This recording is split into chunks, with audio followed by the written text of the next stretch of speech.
Sud Radio, on parle IMO, les 48 secondes. Avec Techway by Foncia, pour vivre dans un environnement sûr et sain. Bonjour Frédéric Fougera, directeur de la communication du groupe Foncia.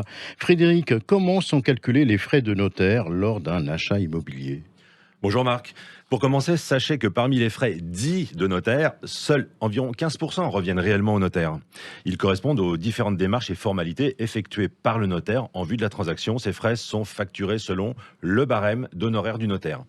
Selon les ventes, le notaire pourra effectuer des démarches supplémentaires et les frais ne sont donc pas intégralement connus à l'avance. C'est pourquoi il peut demander une provision, puis il adressera, après la vente, un décompte et vous fait généralement un virement de régularisation, toujours bienvenu. Les frais qualifiés de notaire sont également composés d'impôts et de taxes collectés par le notaire, mais pour le compte d'administration. Par exemple, la part la plus importante de ces frais correspond aux droits de mutation, appelés également taxes de publicité foncière et droits d'enregistrement.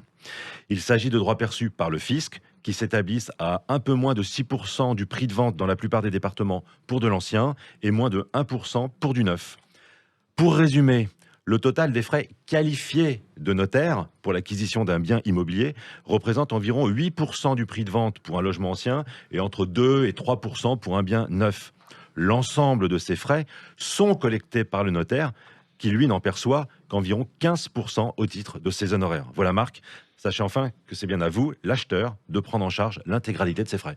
Merci Frédéric Fougera et à la semaine prochaine. On rappelle à ceux qui nous écoutent qu'ils peuvent retrouver cette chronique sur la playlist Techway by Foncia sur la chaîne YouTube de Foncia.